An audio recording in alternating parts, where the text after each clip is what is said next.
الخدعة البصرية جزء لا يتجزأ من السينما، أو بمعنى أدق هي نفسها السينما. من ساعة ما اخترع الأخوان لومير جهاز العرض السينمائي سنة 1895، وبدأ من اللحظة دي عالم جديد اسمه السينما. والخدعة البصرية تعتبر هي أساس السينما، سواء كان المونتاج سواء كان في التصوير. نشأت الخدعة نفسها أول خدعة بصرية على إيد توماس إديسون سنة 1895. كان بيعمل تجربة سينمائية استعان فيها بالمخرج جورج كلارك، وعملوا فيلم مدته 18 ثانية عن إعدام الملكة ماري. احتاجوا فيه إن هم يعملوا شكل الإعدام، قطع رقبة الملكة، ودي كانت أول خدعة مسجلة رسميا في التاريخ. وبعدها بدأ الموضوع يتطور لحد ما جه أبو الخدعة البصرية هو جورج ميلي. جورج ميلي كان مصور، حصل خطأ أثناء ما هو بيصور في ميدان عام، الكاميرا وقفت لحظة وبعدين رجعت كملت شغل تاني، وهو بيعرض الشريط نفسه فوجئ ان الراجل بقى ست والاتوبيس بقى عجلة والعجلة بقت عربية. ففي اللحظة دي اكتشف خاصية سميناها الستوب موشن، ومن هنا بدأ يفكر ان هذا العالم ممكن يتلعب فيه او ممكن يتغير مفهومه وندي للمشاهد شيء غير حقيقي. وبدأ يعمل أول عمل فني يعتمد على الخدعة البصرية في التاريخ، كان سنة 1903، كان فيلم رحلة إلى القمر.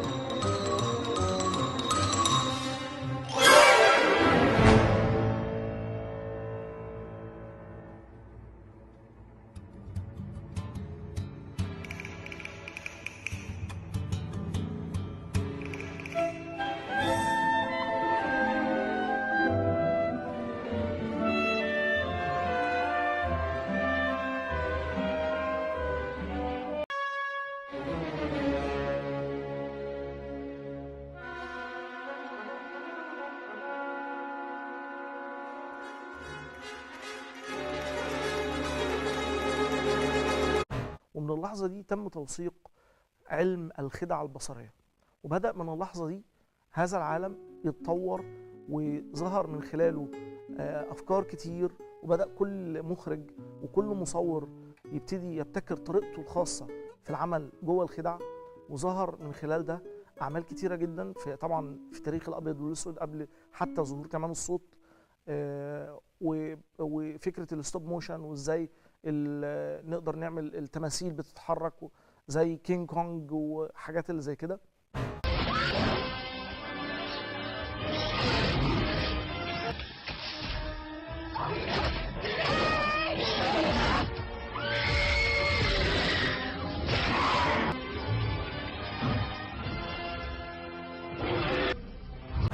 ومع بداية دخول السينما في مصر برضو ظهر علم الخدع البصرية جوه مصر من خلال فيلم أنشودة الفؤاد.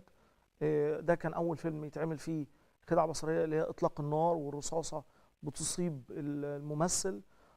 طبعا كان الاستعانة ساعتها برصاص يعني ظاهري أو فشنك يعني زي ما بيقولوا. وبعدها إن في الوقت ده كان يعتبر زي حاجة الجمهور مش قادر يتخيلها، مش قادر يفهم ازاي هم قدروا يصوروا المشهد ده في البحر، لكن هو فعليا ما كانش في البحر، ده كان في نور الدين والبحارة الثلاثة. وزي مشاهد مثلا مغارة علي بابا، ان هم ازاي بيحركوا الصخور. وطبعا هي ما كانتش صخور ولا حاجة، كانت عبارة عن فوم مجسم ومدهون على شكل صخور، اللي هو ده علم التروكاج. ومن هنا بدأ الموضوع يتطور واحدة واحدة لحد سنة 1920، وده كان بداية الجيل الذهبي أو الحقبة الذهبية للخدعة البصرية، اللي من خلالها بدأ في هوليود تاخد نهج علمي وتفكر في حاجة اسمها علم الخدعة البصرية. وفي اللحظة دي تم تقسيم الخدعة البصرية لأربع أنماط: حاجة اسمها المؤثرات الخاصة أو السبيشال إفكت، وحاجة اسمها المجسمات المزيفة اللي هي التروكاج، وحاجة اسمها الفيجوال إفكت أو اللي هي المؤثرات البصرية، وحاجة اسمها السي جي اي أو المؤثرات البصرية الكمبيوترية. طبعا ده كان بداية ظهور تقنية الكمبيوتر في هوليود. الاربع انماط دول هم علم الخدع البصريه ما بيطلعش براهم، اللي هو علم المؤثرات الخاصه، وده كل ما يتعلق بتنفيذ خدعه بصريه اثناء التصوير وما قبل التصوير. زي مثلا كان زمان كبسولات الدم، كنا بنحط الممثل كبسولة دم بحيث ان لما بيتضرب بالنار الكبسولة دي بتفرقع فبتطرطش الدم اللي المشاهد بيشوفه. ده كان زمان بيتعمل. طبعا دلوقتي الامور اتطورت واختلفت كتير جدا، وحاجات كتير قوي زي مثلا الازاز اللي احنا بنشوف لما مثلا ممثل يضرب زميله بازازه، او الممثل بيطير عبر الازاز. ده برضو نوع من انواع المؤثرات الخاصه اللي احنا بنشوف.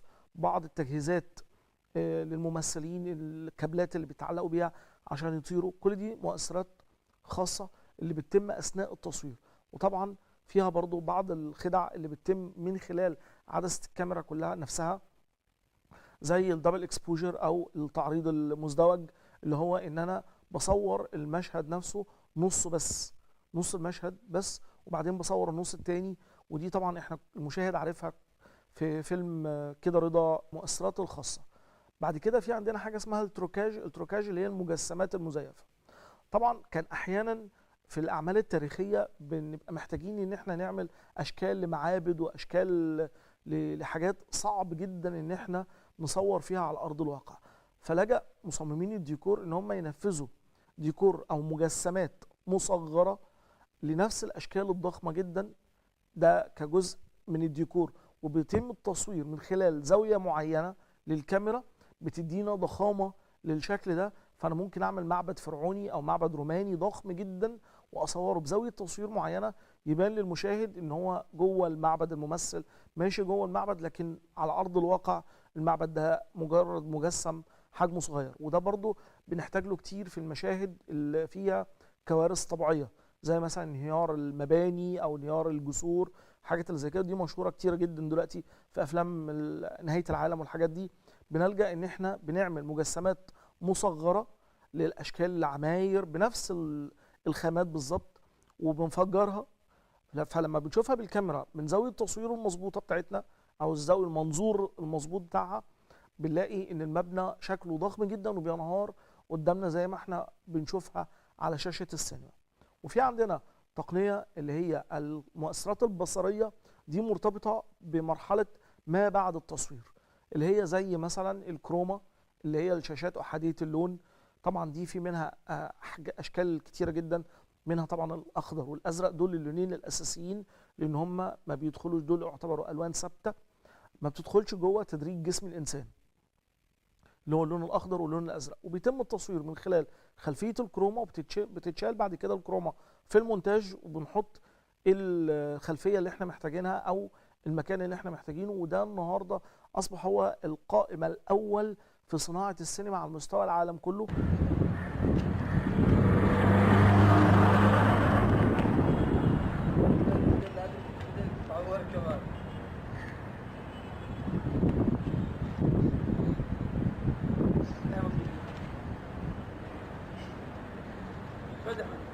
الكاميرا صورني انا قبل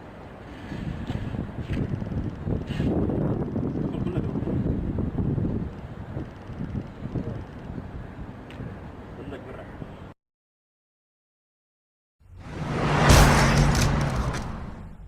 ومؤخرا بدأت التقنيات دي تستخدم بشكل كويس في مصر، وبدأ يبقى فيه خبراء في تنفيذها بشكل جيد. كانت في البدايات في مصر تنفيذها إلى حد ما ضعيف، والمشاهد بيبقى كاشف الخدعة، لكن مع التطور وتطور العدسات وتطور جودة الكاميرا نفسها أصبح الموضوع مختلف. والنهاردة أصبح المشاهد صعب إن هو يفرق ما بين المشهد المتصور على كروما والمشهد المتصور في المكان الواقعي، وخاصة إن إحنا بدأنا نتعلم من الغرب إزاي إن إحنا نعمل دمج ما بين المشهد الحقيقي وما بين الكروما. يعني أنا لو عايز أعمل مبنى في فيلا مثلا أو في قصر ضخم جدا، أنا مش محتاج إن أنا أعمل المشهد بالكامل على الكروما، وفي نفس الوقت مش محتاج إن أنا أروح أصور في المكان الضخم ده. لا، أنا ممكن أعمل البوابة بس، الجزء اللي بيحتك بصريا بالممثل، وبناء عليه بنبتدي نكمل بقية المشهد عن طريق الكمبيوتر أو عن طريق المونتاج. دي كانت ثالث تقنية. وبعد كده في عندنا المجسمات المزيفه بالكمبيوتر اللي هي السي جي اي. دي ظهرت مؤخرا في التسعينات لما اتطورت تقنيات ال 3 دي او المجسمات. بدأ ده طبعا من خلال فيلم ترمينيتور وحاجات وافلام كتيره جدا بدأت تظهر قدامنا المجسمات ازاي بنشوف بيتعمل عن طريق الكمبيوتر ال 3 دي، واللي من خلالها ظهرت تقنيات الفضاء الخارجي وحاجات كتير قوي. اللي بدأ من بعدها عالم زي عالم مارفل اللي كل العالم بينبهر بيه جدا النهارده في افلام السوبر هيرو والكلام ده كله. اساس شغلها مبني على السي جي اي او ال 3 دي المجسمات المزيفه. ونبدأ ب I Am Legend.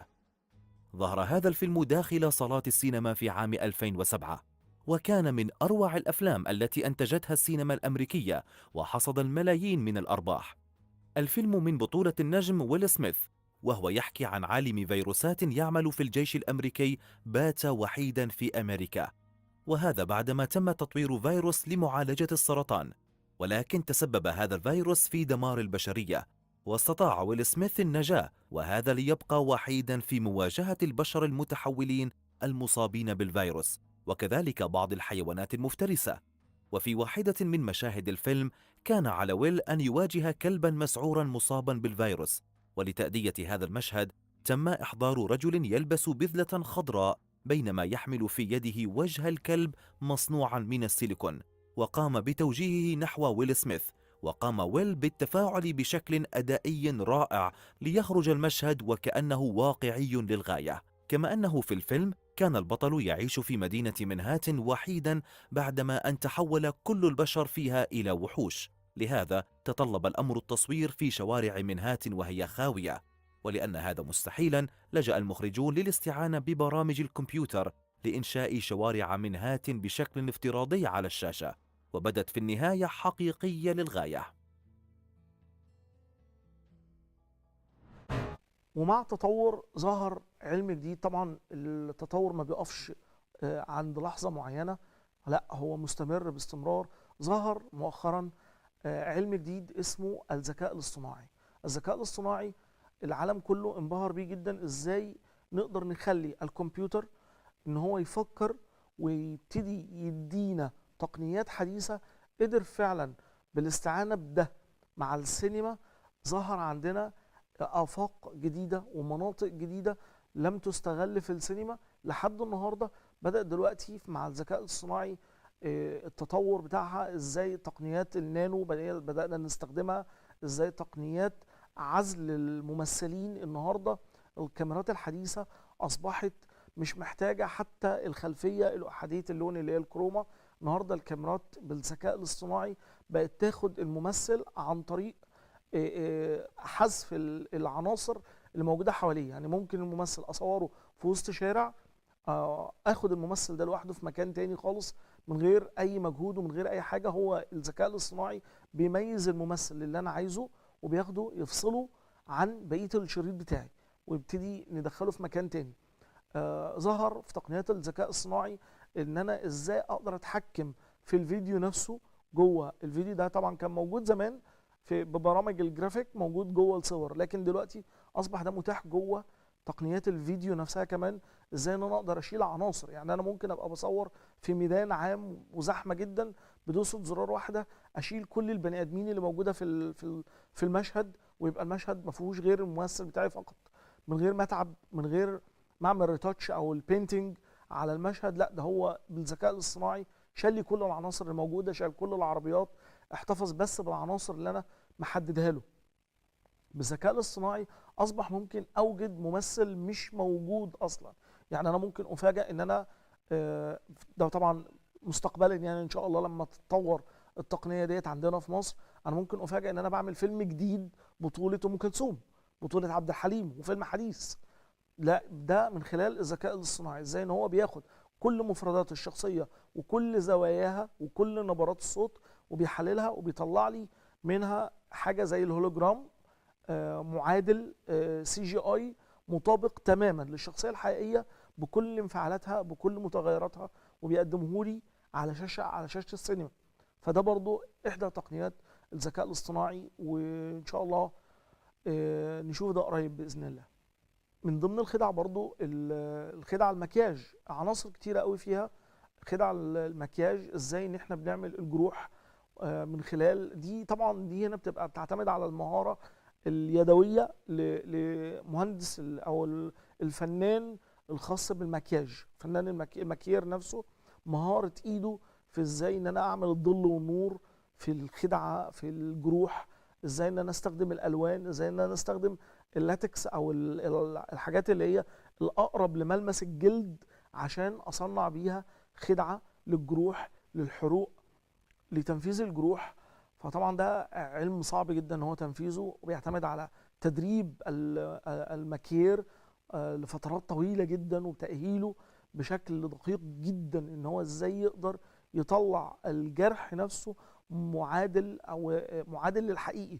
وده طبعا بيحتاج يعني جنب ان احنا مهارته الشخصية لازم يبقى دارس تشريح، لازم يبقى دارس شيء، عارف كويس جدا درجات الجروح شكلها عامل ازاي، درجات الحروق شكلها عامل ازاي، الكسور شكلها عامل ازاي على ارض واقعي، عشان لما يقدر يطبقها على الشاشة يقدر يعملها بشكل يقنع المشاهد. طبعا مع التطور بدأ السينما في مصر تاخد منحنى جديد آخر 10 سنين. ده كان ملاحظ جدا. تقنيات الخدع البصرية بدأ في مصر طبعا مبنية على الاجتهاد الذاتي.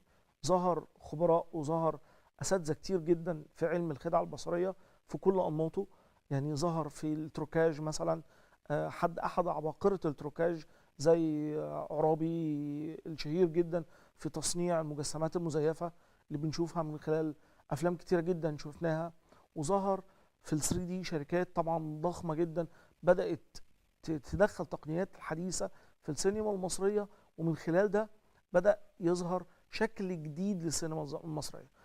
ويمكن السنة دي سنة 2022 أول سنة في تاريخ مصر يدرس الخدع البصرية كعلم مش كمجهودات فردية. كل السنين اللي فاتت السينما كانت بتتطور من خلال المجهودات الفردية لعباقرة ومحبي السينما.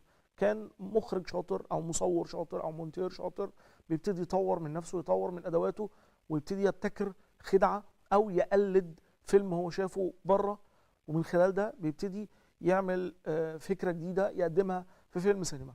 من السنة دي بدأ يظهر علم بقى ان احنا ازاي ندرس للأجيال اللي جاية علم الخدع البصرية كعلم، وازاي ان احنا نفنده ونقدر نبتكر فيه بحيث ان السنين القادمة نطلع أجيال جديدة عندها علم جديد للسينما مش موجود عندنا في مصر.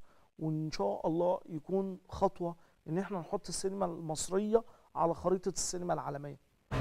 طبعا مع التطور دلوقتي اصبح من الضروري وجود متخصص خاص بالخدع البصريه، او بمعنى ادق وده للاسف اللي كتير بيخافوا منه، اصبح من الضروري وجود مصطلح مخرج خدع بصريه. ده موجود في العالم كله، للاسف طبعا مش موجود عندنا في مصر.